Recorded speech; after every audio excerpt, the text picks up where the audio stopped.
मौलाना साहब ने भी प्रेस कॉन्फ्रेंस की और मौलाना साहब कहते हैं सदारती इंतखाब में वो वोट नहीं डालेंगे। आपके लिए कोई सरप्राइज है ये बात? ना डालें, आसिफ अली ज़रदारी फिर भी सदर बनेंगे। लेकिन सरप्राइज तो नहीं है मौलाना साहब कोई का ये सवाल कहना। नहीं। 3 वोट है ना उनके अंदर कौमी असम्बली में, और सूबाई केपी में 7 वोट हैं। सो कोई फर्क नहीं पड़ता, कोई फर्क नहीं होगा, सदर फिर भी बन जाएंगे।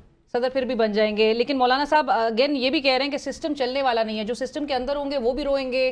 कोलैप्स की बातें कर रहे हैं वो, मुल्क की तबाही की तरफ वो खुदा ना खास्ता, लेकिन वो इस किस्म के खदशात का इजहार कर रहे हैं। पीपल्स पार्टी क्या रोल प्ले कर रही होगी इस पूरे सिनेरियो में, चूंकि आप कैबिनेट का हिस्सा नहीं होंगे? मौलाना साहब एंजॉय करें, नया उनका जो वो गले मिले हैं पीटीआई के साथ, उसको पहले एंजॉय करें।